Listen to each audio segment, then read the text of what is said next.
Est-ce que vous êtes prêts pour le message? Est-ce qu'il y a de la joie dans la maison de Dieu? Ok.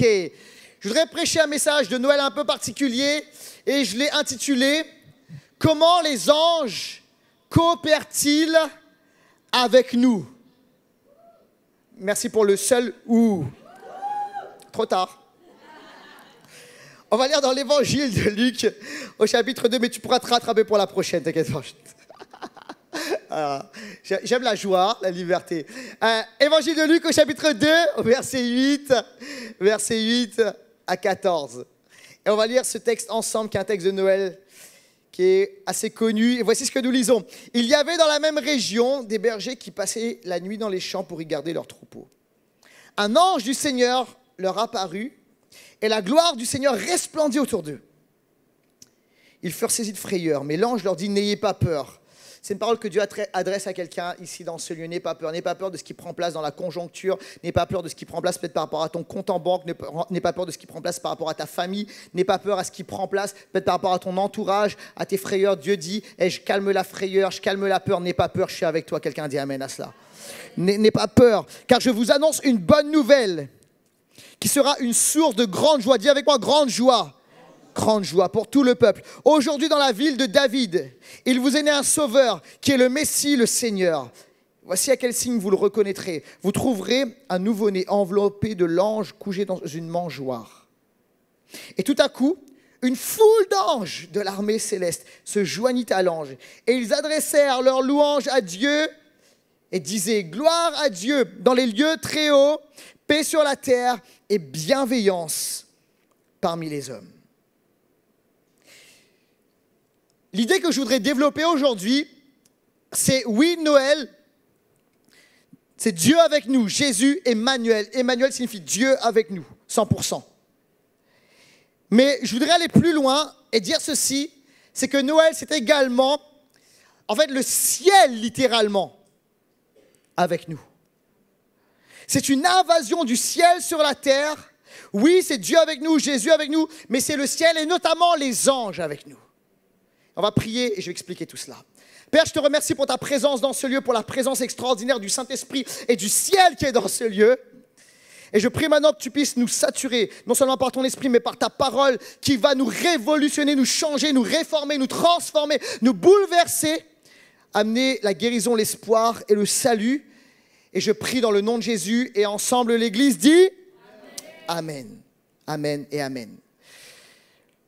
Dans la nuit du 5 au 6 juin 1944, on n'était pas nés, en tout cas pour la plupart je pense, il s'est passé un truc extraordinaire, c'était le débarquement en Normandie, sur les plages normandes. À ce moment-là, la France était occupée par l'envahisseur, par les armées nazies, qui répandait la peur et la frayeur littéralement en Europe. Et la France était bien mal à ce moment-là. Mais voici que surgit du ciel une armée. Et cette armée était composée de plusieurs nations. Il y avait l'armée américaine, l'armée canadienne, et l'armée britannique, l'armée anglaise, et même si on a gagné 2-1, il fallait que je le place. Merci Seigneur pour les... Merci Seigneur pour les Anglais qui sont venus. Et à ce moment-là, il y a eu donc cette opération dont le nom de code était Opération Neptune. Et ça a été le début de la libération de la France. C'était le début d'une percée extraordinaire où l'envahisseur nazi avec des pensées démoniaques a littéralement commencé à reculer. Et mon point, les amis, est le suivant. C'est qu'il y a dans les moments d'adversité, il y a dans les moments difficiles des alliés pour nous qui descendent du ciel que Dieu envoie. Alors nous, on est l'armée de terre et on est là, combattant sur la terre. Mais il y a également l'armée du ciel, l'armée de l'air. Quelqu'un comprend ce que je suis en train de dire? C'est les anges de Dieu qui descendent du ciel. Et c'est aussi le message de Noël et qui viennent pour nous aider, pour nous porter main forte et pour nous amener du renfort dans les moments de difficulté. Quelqu'un dit amen à cela. Alors mon point est le suivant, on a du renfort. tu n'es pas seul.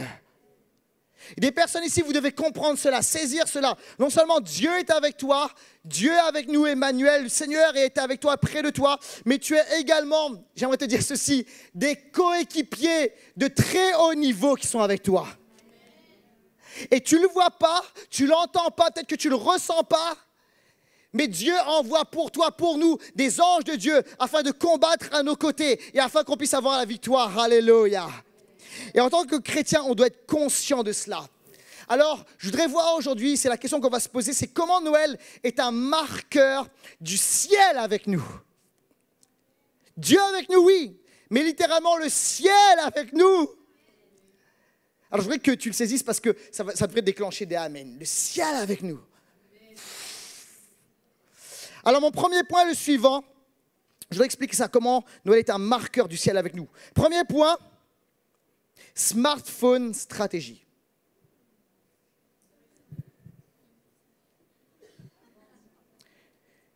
Dieu a eu l'idée du smartphone avant le smartphone. Des fois on dit, ok, Steve Jobs était un génie, certainement. On dit, ok, Elon Musk est un génie, certainement. Un gars très intelligent. Mais Dieu est un génie au-dessus de tous les génies de la terre. Et le concept même de Dieu avec nous, de Dieu sur terre, est une révolution extraordinaire d'intelligence. Alors, je voudrais vous expliquer pourquoi c'est smartphone stratégie. Parce que ça va apparaître à l'écran. Alors, on peut faire plein de trucs avec nos téléphones, hein, mais quand même, la base du smartphone, c'est établir la communication. OK? Alors, il y a des personnes là, peut-être même que tu te sers de ton téléphone que pour cela. OK? Et les gens disent, un téléphone, c'est fait pour téléphoner. Merci, OK. C'est la communication, établir une communication entre deux personnes. Et en fait, ça commence par là. Le message de Noël, c'est Dieu avec nous, c'est-à-dire que Dieu vient littéralement en communion. Dieu veut être en communication avec nous. Et Dieu veut tellement le faire qu'il s'approche de nous, qu'il vient vers nous, qu'il prend la forme d'un homme. Et c'est la raison pour laquelle le christianisme et l'évangile de Jésus-Christ est une révolution comparée à tous les autres systèmes religieux. Dans tous les autres systèmes religieux, tu dois monter vers Dieu, atteindre Dieu, et tu es toujours dans l'inconnu, dans l'insécurité de ton salut. Mais la réalité avec Jésus-Christ, avec l'évangile de Jésus, c'est que Dieu descend vers nous. Comment? Est-ce que vous êtes là? Il s'approche de nous parce qu'il désire tellement être en relation, en connexion avec nous. Et Dieu voulait le faire, ce n'était pas simplement spirituel, c'était presque, comment dirais-je, c'était physique même. Il a voulu vivre avec nous, manger avec nous. Il a voulu prendre dans ses bras l'apôtre Jean. Il a voulu manger avec eux, communier avec eux. Est-ce que vous êtes là ou pas? Ça, c'est un Dieu qui nous aime. C'est un Dieu qui est près de nous. C'est un Dieu qui, comment dirais-je, veut vivre la connexion avec nous. Alléluia. J'aime le fait que Dieu est esprit, ça veut dire qu'il est autre, il est en dehors de l'espace-temps, en dehors de notre considération, mais Dieu est venu en chair et en os. Et ça, les amis, c'est extraordinaire. Il y a des parents dans ce lieu. Tu sais que c'est... Est-ce qu'il y a des êtres humains juste dans ce lieu? Ok. Tu sais que c'est beau de pouvoir s'appeler, de faire des zooms et des Skype, etc., etc. Et ça, c'était utile quand même pendant le Covid. Mais qu'est-ce que c'est bien quand on a été, tu vois, quand on a été déconfinés et qu'on a pu se retrouver. C'est vrai ou pas? Qu'est-ce que c'était bon? Ok. Et puis je dis aux parents pourquoi? Parce que tu sais, c'est bon de dire à nos enfants, de donner des paroles à nos enfants. Mais tu sais, il n'y a rien pour les enfants qui remplace un câlin, un bisou, la chaleur de nos bras. Est-ce que vous êtes là ou pas? Et on a besoin de ça parce qu'on est esprit, âme et corps. Et la réalité, c'est que ce Dieu-là sait comment il nous a créés. Il nous a créés parfaitement. Et parce qu'il nous aime, il est venu en corps pour connecter avec nous, pour vivre avec nous. Et on a besoin de voir à quoi Dieu ressemble sur la terre. Alors, il est venu en chair et en os. Et ça, c'est la réalité de Dieu qui nous aime. Que quelqu'un dise amen à cela et applaudisse le Seigneur Jésus-Christ. Alléluia. C'est le miracle de l'incarnation. Alléluia. Alors, c'est la base, établir la communication. Ensuite, smartphone stratégie, pourquoi? Parce qu'il y a tout dans un petit contenant. Tout dans un petit contenant. Alors, on va lire un texte. Euh, Luc chapitre 2, on va relire versets 11 et 12. Et en fait, c'est un texte avec une sorte de paradoxe.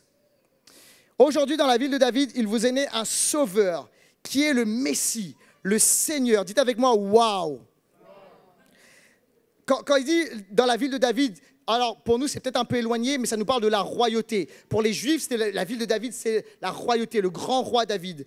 Le Sauveur, le Messie, le Seigneur. À ce moment-là, les Juifs savaient de quoi l'Évangile parle. C'est celui qu'on attend, le roi des rois, le Seigneur, le libérateur. C'est celui qui vient du ciel, littéralement, d'accord? Mais voici à quoi vous le reconnaîtrez. Il fallait le noter parce que ce n'était pas évident. Parce qu'on attendait un grand, wow, tu vois, plein d'effets spéciaux, quelque chose à la Marvel. Vous trouverez un nouveau-né enveloppé de l'ange, couché dans une mangeoire. C'est ça, les amis. Et là, il y a comme un paradoxe. Parce qu'au début, ça nous parle d'autorité, de roi, de force, de puissance. Et ensuite, un nouveau-né dans une mangeoire. Alors, dans une enveloppe, c'est quelque chose qui est petit, qui peut paraître même insignifiant, un petit contenant. Mais pourtant, c'est quelque chose de fort. Alors, il y a des gens ici, vous vous souvenez de cette époque. C'est à l'époque où quand tu partais en séjour, en vacances, et que tu voulais écouter tes musiques préférées, il fallait que tu prennes avec toi tes CD. Ah, il y a des gens, d'accord, ça va, je ne suis pas parmi les plus vieux. Et les gens, vous avez connu les CD. D'accord? Et parfois, moi, je me souviens, j'avais mon sac à dos, et quand on partait en vacances, je préparais mes CD. Et en fait, c'était lourd, mais juste de CD. Tu vois, tu avais 10 CD, tu ramenais tes CD. Si tu voulais regarder des films, alors, tu ramenais tes DVD, ou même, pour d'autres, les cassettes VHS. Ça, c'était énorme. Tu te souviens quand on rembobinait? Il n'y avait pas les chapitres comme aujourd'hui. Et donc, tu ramenais tout ça. Et puis, quand on partait, je me souviens, on partait donc, tu pars de Paris, puis des fois, tu prends la route, tu vas dans le sud de la France. Aujourd'hui, c'est facile. Tu sais, tu mets Google Maps, ou bien tu mets quoi? Tu mets Waze, en plus, ça te dit le trafic, et puis tu vas. Avant, il y avait un truc. Et les gens disent, oh, ça existait, c'est quoi cette époque? Des fois, Augustin dit, à l'époque du Moyen-Âge, est-ce que vous étiez là? Quand il était tout petit, il nous racontait, bah non. mais pour certains, vous dites, c'est quoi, c'est le Moyen-Âge?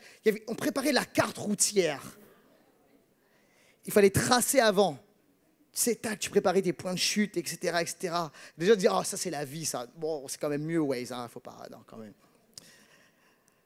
Alors, il y avait tout ça, sauf qu'aujourd'hui, il n'y a plus besoin de tout ça. Pourquoi? Parce que dans un petit contenant, un truc qui tient dans ta poche, tu as tout ça. Tu as accès à je ne sais pas combien de musique quasiment à l'infini. Tu as accès à, si tu as Netflix et tous les trucs là, tu as accès à je ne sais pas combien de séries, de films que tu ne peux pas regarder parce que tu n'as pas le temps normalement, etc. Et puis il y a aussi le Shabbat, j'en ai prêché dimanche dernier, bon, bref. Mais tu peux, il y a des gens même, vous avez vos livres dans votre iPhone ou dans votre téléphone ou, je sais pas, je disais iPhone, ça peut être autre chose, hein, Samsung ou pas, ou quoi. Et vous avez Wave, vous avez toutes sortes d'applications, tout ça dans un petit contenant. Et en fait, il y a un truc, les amis, c'est que par moment, tu sais, on a une version un peu, je veux dire un peu guimauve de Noël, vous allez me comprendre. J'avoue, j'aime pas le truc un peu, le petit Jésus. Merci. En fait, pourquoi j'aime pas ça? C'est pas, oui, bien sûr, Jésus était, il est né bébé, donc il était petit à un moment, d'accord? Mais tu sais, j'aime pas qu'on reste trop longtemps là-dessus. Tu sais, le petit Jésus, ça me présente un Jésus, ça présente pas l'autre côté, ça présente un Jésus, tu sais, juste faible, qui peut rien faire, le petit Jésus de la crèche. Mais c'est pas que ça, Jésus. Parce qu'en fait, dans ce petit Jésus, entre guillemets, écoutez bien ceci, il y a 100% de la divinité en lui. En fait, Jésus n'est pas devenu Dieu, Jésus est Dieu devenu homme. Je vais dire ceci, vous allez comprendre. Théologiquement, ce n'est pas très, très bon, mais vous allez comprendre. Avec toutes les fonctionnalités divines, tout ça en lui. Alors c'est pour ça que je dis que Dieu est tellement plus intelligent que tous les génies de la terre. Parce qu'il avait déjà l'idée de smartphone avant que ça existe. Toute la gloire, la divinité, la force, la splendeur, les capacités de Dieu, tout ça dans un enfant, dans un être humain après. Waouh! Et les amis, celui qui est né il y a plus de 2000 ans, c'est un grand roi, c'est un grand Seigneur, c'est un grand sauveur qui est capable de te transformer, de te changer, de te bouleverser. Quelqu'un a dit amen à cela. Et le miracle de Noël, c'est un roi, c'est un seigneur, c'est un souverain qui est venu. Alors oui, il n'est pas venu à la manière des hommes, il n'est pas venu avec orgueil, il est venu avec humilité, mais tu peux connecter avec lui. Et c'est ça parfois le paradoxe du christianisme, c'est qu'on dit ok, Jésus a juste prêché l'humilité, etc. Oui, Jésus a prêché cela, mais si tu connectes avec ce Jésus, il y a l'amour, il y a l'humilité, il y a tout ça, mais il y a une puissance extraordinaire en lui. Et vous devez comprendre ceci, c'est qu'aujourd'hui, vous pouvez être guéri, transformé, libéré, impacté par la puissance extraordinaire de Jésus-Christ. Quelqu'un a dit amen à cela. Alléluia. C'est un grand roi que nous servons et que nous aimons. Amen. Alors, smartphone stratégie, pourquoi?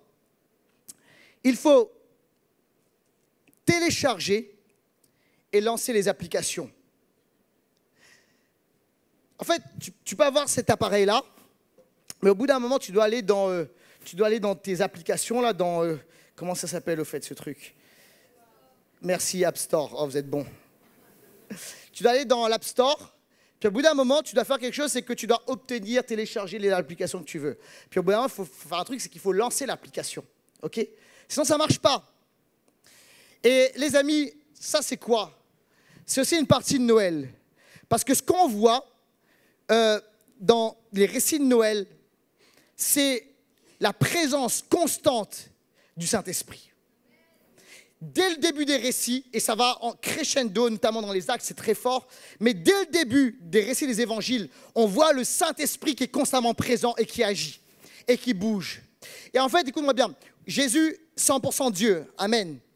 Mais il a quand même fallu que Jésus soit rempli du Saint-Esprit. Et c'est Jésus rempli du Saint-Esprit, 100% Dieu, 100% homme. Et c'est le Saint-Esprit qui va, comment dirais-je, comme télécharger, activer littéralement les fonctionnalités divines en Jésus-Christ. C'était bien là, mais il a fallu que Jésus soit rempli du Saint-Esprit pour commencer à bouger, à agir, comment dirais-je, avec du miraculeux, etc., du surnaturel. Et la bonne nouvelle, c'est que ce n'est pas juste pour Jésus. Le Saint-Esprit est également pour nous. Quelqu'un dit amen à cela. Et le Saint-Esprit est l'Esprit de Dieu, l'Esprit de Jésus qui descend du ciel également. Et c'est tout le ciel qui vient, qui bouge. Amen. Alors le Saint-Esprit descend du ciel et il vient vers nous. Et c'est la démocratisation du Saint-Esprit. Quelqu'un a dit amen à cela.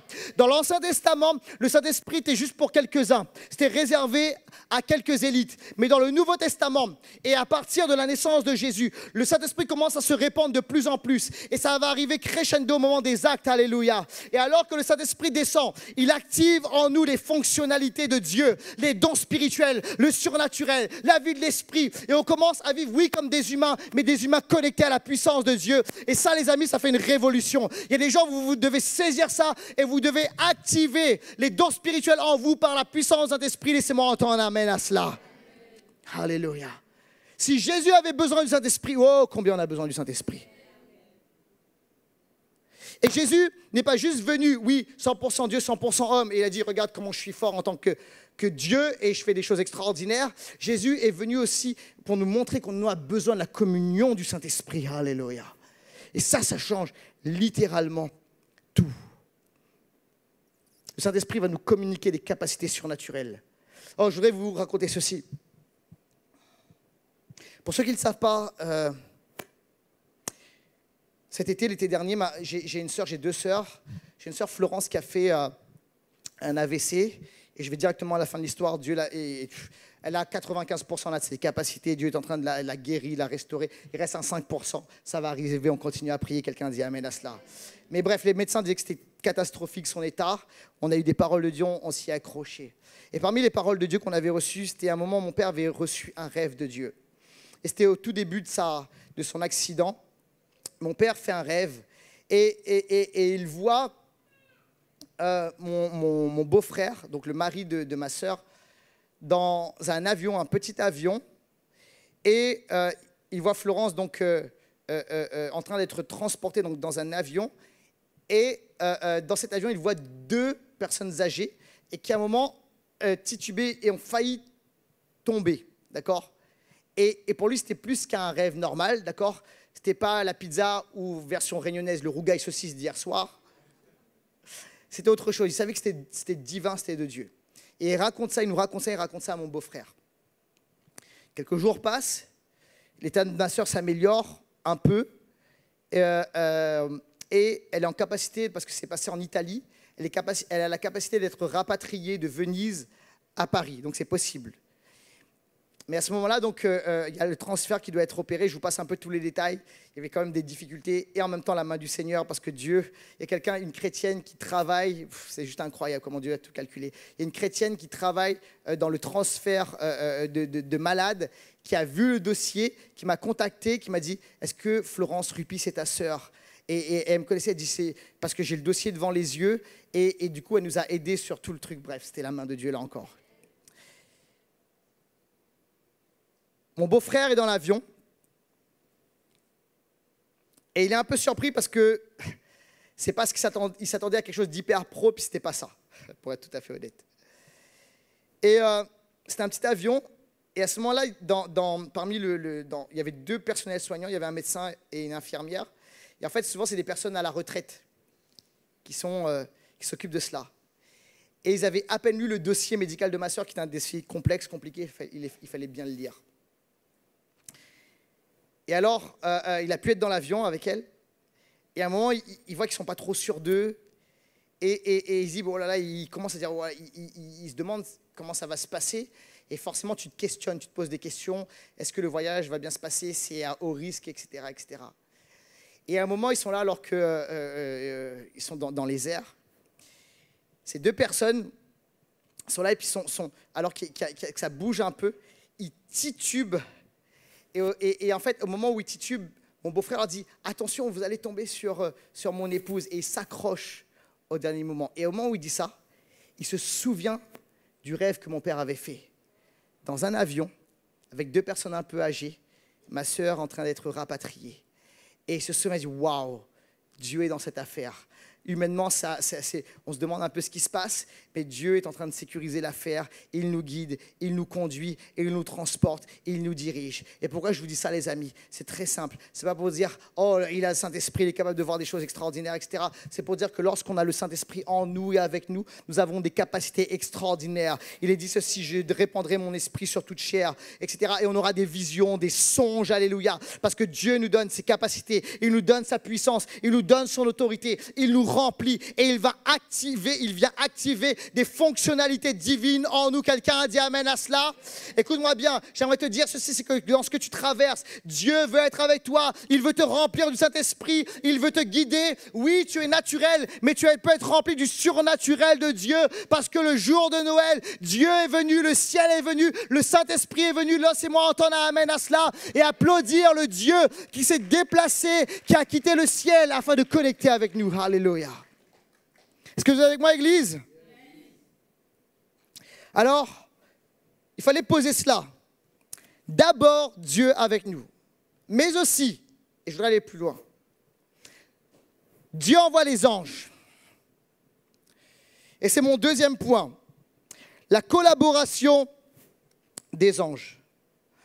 Alors, on le voit dans les textes, et on l'a lu ensemble, lors de la naissance de Jésus, il y avait une présence forte d'anges sur la terre. C'est fascinant, c'est extraordinaire. Et ça, c'est une réalité aussi. Alors, je voudrais faire peur à personne ici dans ce lieu, mais je voudrais quand même vous raconter ceci. Peut-être pendant qu'on est là, il y a des gens, on ne les voit pas, on ne les connaît pas, mais qui sont en opération secrète pour la France. Ce sont des agents de l'État, et ils travaillent dans une section qui s'appelle la DGSI. Et ces personnes, secrètement, font ce qu'on appelle en anglais du Black Ops, des opérations secrètes. Et en fait, leur rôle, c'est quoi? Se dépendre de déjouer des attentats, des risques d'attentats, etc. Sur le territoire. Et ils travaillent comme ça en secret des fois à travers des réseaux, à travers toutes sortes de choses. Ils infiltrent des... Pourquoi? Pour éviter les drames. Par exemple, le ministère de l'Intérieur nous a dit récemment que 8 attentats ont été déjoués en France depuis le début de l'année. Grâce à qui? Grâce à ces personnes. On ne les voit pas, on ne les entend pas, ils ne sont pas en uniforme, mais ils agissent secrètement et ils font un super travail. Et la réalité, les amis, et c'est mon point, c'est qu'il y a des agents secrets en opération secrète pour nous. On ne les voit pas, peut-être qu'on ne les entend pas, enfin on ne les voit pas toujours, on ne les entend pas toujours, mais ils sont bien là, bien agissants, et ils ont été envoyés par la plus haute autorité sur terre et dans les cieux afin de nous venir en aide. Amen. Les personnes, vous devez savoir ceci, c'est qu'il y a peut-être des drames qui ne se sont pas produits dans vos vies, dans votre histoire, dans votre famille. Peut-être des maladies qui ont été arrêtées. Peut-être que vous avez pris ce jour-là un autre chemin, vous ne savez pas pourquoi. Quelque chose s'est passé. Ou peut-être que vous avez été à un moment peut-être bloqué, tu ne sais pas pourquoi. Oh, la ligne 13, ça ne fonctionne pas aujourd'hui. Okay, peut-être que Dieu est en train de t'épargner parce qu'il fallait que tu sois un peu en retard, un peu en décalage parce que quelque chose de mauvais était prévu pour toi. Mais il y avait un agent secret qui était là, du ciel, qui était en train d'agir pour ta faveur. Quelqu'un a dit amen à cela. On ne les entend pas, on ne les voit pas, mais ils sont bien réels. Alors, je voudrais expliquer un peu plus les choses, mais avant ça, je voudrais quand même poser quelques prérequis. Parce que quand on enseigne sur les anges, il faut expliquer quelques prérequis. Alors, je voudrais dire, premièrement, attention. Attention à quoi? Attention, quand on parle des anges, attention, pas d'adoration, pas d'invocation et pas de fascination pour les anges. Alors, on est appelé à invoquer le nom du Seigneur et du Seigneur seul. Amen. On est appelé à adorer Jésus, on est appelé à adorer l'Éternel seul. Amen. Et on n'est pas appelé à avoir une fascination pour, vous savez, les anges, essayer de soit les voir partout ou les étudier, etc. Non. OK? Vous êtes avec moi ou pas? Parce qu'il y a des extrêmes par rapport à cela, et ça, c'est une réalité. Pour autant, la Bible en parle. Et si la Bible en parle, et la Bible en parle même, la Bible en parle à de nombreuses reprises, parce que la Bible mentionne les anges 310 fois dans les Écritures. Alors, on ne va pas être fasciné, on ne va pas les adorer, on ne va pas les invoquer, mais on ne va pas non plus les ignorer. Parce que si la Bible en parle, il faut en parler, il faut enseigner là-dessus. D'accord? Et ils interviennent à des moments déterminants. Autre chose, c'est que les anges sont sous les ordres de Dieu, pas sous nos ordres. D'accord? Donc, on n'a pas à commander à des anges de nous venir en aide, etc., etc. Est-ce que vous êtes avec moi ou pas? Il faut rectifier les choses parce que des fois, il y a des enseignements. OK? Puis ça peut être dangereux même par moment. Donc, c'est sous les ordres de Dieu. Et ce qu'il faut savoir, c'est que les anges glorifient Jésus et nous orientent vers Jésus. Jamais vers eux. Est-ce que vous êtes avec moi? Donc même si un ange du ciel, c'est ce que dit l'apôtre Paul, c'est un ange du ciel, vient nous annoncer un autre évangile, qu'il soit anathème, c'est-à-dire qu'il soit maudit. D'accord? Donc les anges nous orientent, nous conduisent vers Jésus, vers l'adoration de Jésus et jamais vers eux-mêmes. Et à chaque fois dans la Bible que des anges sont présentés et que les hommes ont voulu les adorer, les anges ont dit non, non, non, garde-toi de le faire. Et ils ont orienté la louange vers l'Éternel. Quelqu'un dit amen à cela. Alors maintenant, on va aller un peu plus dans des explications. On n'est pas seuls, les amis. Vous savez pourquoi? Parce que 2/3 des anges sont pour Dieu. 2/3 des anges sont pour Dieu. Parfois, les chrétiens, vous savez, on est trop en train de voir des démons partout.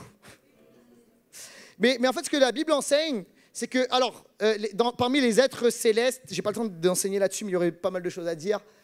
Parmi les êtres célestes, on va appeler ça les anges, globalement, d'accord?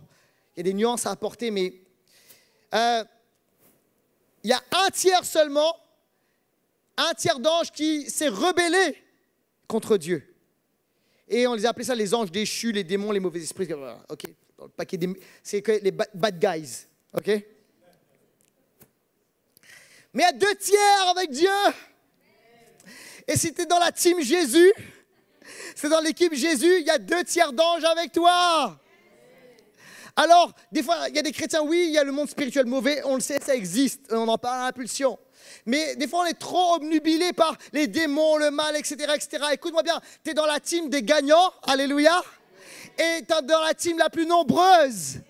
Et en plus, Jésus a payé le prix, il est mort sur la croix, tout est accompli, l'ennemi est vaincu, alléluia. Alors ça, les amis, ça doit nous encourager. Et lorsque tu te sens attaqué, parfois même harcelé, souviens-toi que Dieu est avec toi, mais que le ciel est avec toi et que les anges de Dieu sont avec toi. Alléluia. Amen. Autre chose, les anges sont en mission, ça va apparaître, les anges sont en mission pour des personnes. Ok. À la fois, on ne doit pas adorer les anges, on ne doit pas être fasciné par eux, mais on ne doit pas dire non plus, oh, moi je veux pas d'anges, je veux Dieu. Ça paraît beau, etc., mais parfois c'est un peu religieux. Ok? Ah non, moi je veux pas les anges, moi je veux Dieu. Ok? Mais le truc c'est que parfois Dieu t'envoie un ange. Parfois Dieu envoie un ange pour nous aider, pour combattre avec nous, pour nous venir en aide. Et les anges amènent du renfort. Ils combattent à nos côtés et parfois ils quittent le ciel pour venir sur terre et ils viennent combattre avec nous. Donc tu sais peut-être pas, mais Dieu envoie des anges pour t'aider dans ton combat. Alléluia. Voici ce qui est écrit dans Matthieu chapitre 18 verset 10. Faites bien attention de ne pas mépriser un seul de ces petits, car je vous dis que leurs anges du ciel sont continuellement en présence de mon Père céleste. Donc je ne sais pas comment ça fonctionne, je ne sais pas comment ça marche, mais le souci c'est que pour ces petits et probablement pour les êtres humains, je ne sais pas, mais Dieu envoie des anges. D'accord? Est-ce que vous êtes avec moi ou pas? Dans Actes chapitre 12, verset 15, c'est Pierre, il est là, dehors devant la porte, c'est l'église, parce que Pierre était emprisonné. Et à un moment, ils disent à cette femme, tu es folle, lui dirent-ils. Mais elle n'en démordait pas. Alors, c'est son ange, lui dirent-ils. Ça, c'est les apôtres qui disent ça. Alors, il y avait cette croyance que les anges viennent nous aider, que les anges sont à nos côtés. Et peut-être même parfois que Dieu envoie un ange spécifique pour nous aider dans des circonstances particulières. Ok? Je ne suis pas la théologie des anges gardiens, etc. D'accord? Mais ce que je suis en train de dire, c'est qu'il y a des moments où Dieu envoie des anges, ou peut-être un ange particulier, pour combattre à nos côtés. Et ça, c'est une bonne nouvelle, les amis. Et c'est aussi le message de Noël. Dans le moment de Noël, c'est un moment critique. Parce que le peuple d'Israël était sous occupation. Les Romains étaient là. Et parfois, ils semaient la terreur. Et alors que Jésus est près de naître, il y a cet homme-là qui est ce gouverneur armé animé de violence, etc., qui va faire tuer tous les nouveau-nés. Et il y a de l'insécurité par rapport à tout cela. Et c'est un moment qui est difficile. Alors Dieu envoie un ange pour parler, pour secourir Élisabeth, Marie, etc., Joseph. Dieu conduit et il dirige et il envoie un ange pour cela.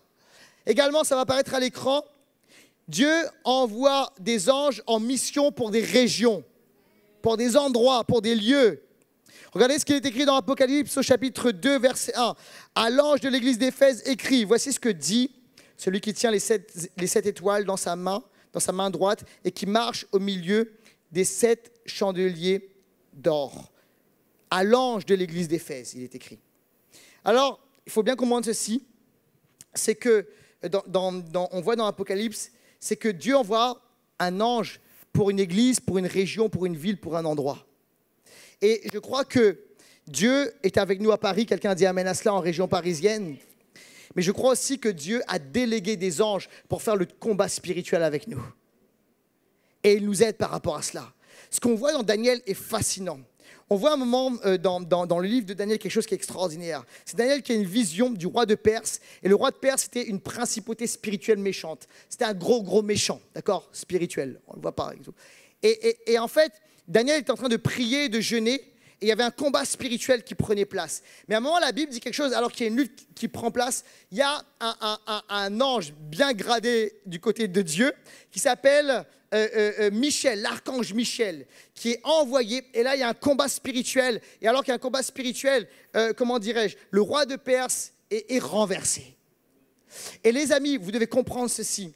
C'est que, et ça c'est une bonne nouvelle, c'est que pour notre ville à Paris, pour notre église ici à Impulsion, pour la région parisienne, mais je crois également peut-être pour nos familles, là où Dieu nous a placés. Dieu est avec nous, mais Dieu envoie également des anges pour nous aider dans le combat spirituel. Quelqu'un a dit amen à cela. Alors, ce qu'on a à faire, on n'a pas à les invoquer, on n'a pas à leur demander de l'aide, on ne fait pas ça. Tout ce qu'on a à faire, c'est faire comme Daniel. On cherche Dieu, on prie le Seigneur, on jeûne parfois si besoin. Et alors qu'on est dans la présence de Dieu, qu'on prie, qu'on intercède, qu'on jeûne, Dieu lui s'occupe, il dit, oh là là, je vais libérer un ange pour cette situation, je vais libérer un ange pour cette église, je vais libérer un ange pour cette famille, je vais libérer un ange pour ce quartier, et les choses vont changer, alléluia. Alors écoute-moi bien, tu dois commencer, peut-être que tu marches dans ta rue des fois et tu dis, oh, l'atmosphère est vraiment mauvaise, il y a quelque chose de sombre, etc. Alors ça, c'est le discernement des esprits, mais c'est premier niveau. D'accord? Parce qu'en fait, tu sens que c'est pas bon, etc. C'est bien, c'est le premier niveau, c'est, ok, tu ressens les atmosphères. Mais tu dois passer à l'autre niveau, quelqu'un dit amen à cela. Et tu dois commencer à demander à Dieu, Seigneur, je veux commencer à prier, à intercéder, montre-moi tes intentions. Et peut-être même que Dieu va te montrer que l'atmosphère va changer parce que Dieu va positionner des anges dans cet endroit, dans ce quartier, dans ce bâtiment, dans ta famille, là où tu es. Peut-être que tu es dans une famille où il n'y a pas que des chrétiens, puis c'est compliqué parfois l'atmosphère. Mais tu dis, hey, Seigneur, je veux la présence de Saint-Esprit. Puis si tu veux faire quelque chose, envoyer des anges, je suis OK avec ça. Quelqu'un a dit amen à cela. Et l'atmosphère peut changer parce que c'est l'atmosphère du ciel. Et les anges de Dieu ne portent rien d'autre, et c'est écrit dans la parole de Dieu, que la gloire du Seigneur. Alléluia. Et dans ton travail, l'atmosphère peut changer. Alors, tu n'appelles pas les anges, tu pries, tu cherches, tu libères la louange. Mais l'atmosphère du ciel peut venir sur ta terre, là où Dieu t'a établi. Quelqu'un a dit amen à cela. Est-ce que je peux entendre un amen? Est-ce qu'on peut applaudir le Seigneur qui envoie l'armée de l'air des renforts? Amen. Amen. Et parfois, c'est plus fréquent qu'on ne le pense. C'est plus fréquent qu'on ne le pense. Et des fois, ils arrivent même sous forme ordinaire. J'appelle l'équipe de louange, j'aime bien vouloir revenir. J'ai encore parlé de mon père. Il y a quelques années de ça, ils sont avec ma mère, ils sont en vacances à l'île de la Réunion. Et mon père va courir. Il décide d'aller courir. Et en fait, bon, je vous passe tous les détails, mais il devait se rejoindre avec ma mère. Ma mère devait le récupérer en voiture. Et en fait, il y a eu des difficultés parce qu'elle l'attendait sur un parking. Et en fait, le parking était mal fréquenté. Je passe tous les détails. Et ils n'ont pas pu se retrouver à l'endroit souhaité et voulu. Mais mon père avait, à ce moment-là, pas son smartphone, d'accord, et il n'avait rien. Et tu sais, à la Réunion, à 18h, il fait nuit. Et parfois même, ça commence à craindre un peu, d'accord. C'est un peu tendu, il y a un peu d'insécurité. Et alors, à un moment, il ne savait plus trop où il était. Il cherchait le lieu, il cherchait l'endroit, et il s'était perdu. Et la nuit commençait à tomber, et ça commençait à être un peu compliqué, surtout qu'il n'était pas près de la maison de vacances. Il ne pouvait pas appeler.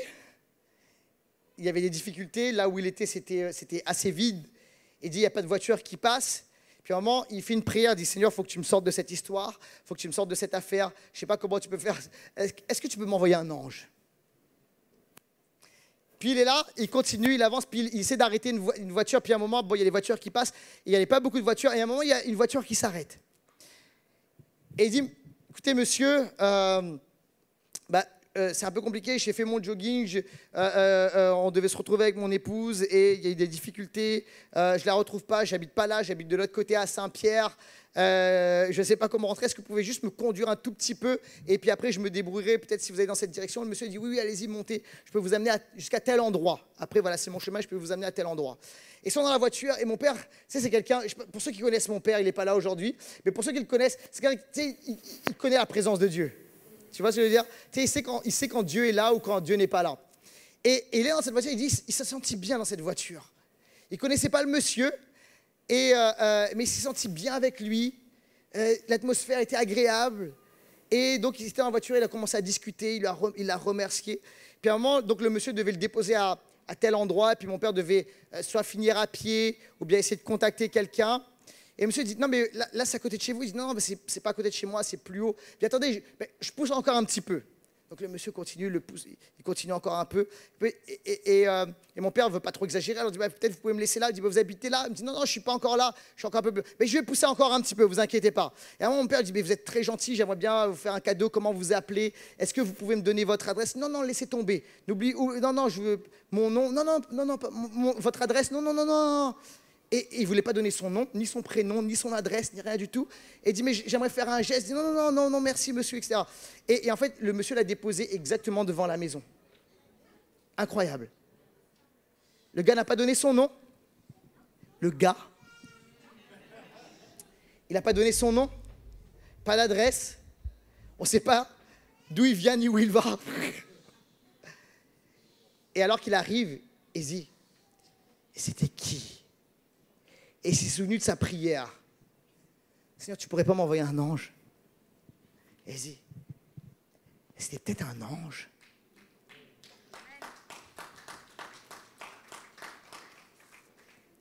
Je me souviens d'un moment où j'étais invité à prêcher pour une conférence. Et c'était une conférence de puissance, de guérison, miracle, etc. Et j'avais prêché rapidement sur la puissance du Saint-Esprit. Et puis après, on a eu un temps de prière pour la guérison, miracle, activation dans le Saint-Esprit. Et à un moment donné, je me souviens, j'étais sur l'estrade. Et c'est la première fois que je ressentais cette sensation. Et puis je l'ai eu après. C'est comme si j'étais sur l'estrade et j'ai senti sur l'estrade derrière moi comme quelqu'un de... Alors vous allez dire, Laurent, ouais, c'est parce que tu es petit. Quelqu'un de grand, de très grand, très fort derrière moi. Et en fait, tu sais, il y a le Saint-Esprit, tu sais, la présence du Saint-Esprit, elle est là. Puis je sens, mais là, c'était quelque chose comme différent. Et à un moment, je sentais, et moi, je me suis retourné, j'ai dit, mais il y a quelqu'un derrière moi. Puis en fait, il n'y avait personne derrière moi. Et je me souviens, ce jour-là, c'est extraordinaire. Je suis descendu, je commençais à imposer les mains, etc. Les gens recevaient la puissance de Dieu, il y avait des guérisons, des délivrances, c'était phénoménal, phénoménal. Et après, je dis, Seigneur, mais c'était quoi? Et j'ai eu cette pensée, hey, j'ai envoyé un ange à ce moment-là pour t'aider à faire le ministère et pour libérer des actes de puissance. Je n'ai pas prié, je n'ai pas connecté, je n'ai pas parlé à l'ange, juste Dieu. Mais Dieu, au bon moment, c'est nous envoyer le renfort, le coéquipier dont nous avons besoin pour nous venir en aide. Alléluia. Donc mon message aujourd'hui, c'est très simple. C'est quoi? C'est que tu n'es pas seul. Dieu est venu pour toi parce qu'il t'aime. Il s'est déplacé pour toi parce qu'il t'aime, parce qu'il veut communier avec toi, parce qu'il veut une relation avec toi. C'est Jésus. Le Saint-Esprit est descendu du ciel. C'est la démocratisation du Saint-Esprit pour te remplir Dieu avec toi, mais Dieu en toi, Dieu sur toi, la puissance du Saint-Esprit. Mais en plus de cela, Dieu délègue des anges, il libère des anges pour t'aider dans ton quotidien, dans tes difficultés, dans tes épreuves. Écoute-moi, tu n'es pas seul. Et ce que tu as à faire, c'est de faire confiance à Dieu, c'est de croire Dieu, c'est de lever tes yeux vers le ciel et dire, Seigneur, c'est de toi de me vient le secours. Je ne craindrai pas.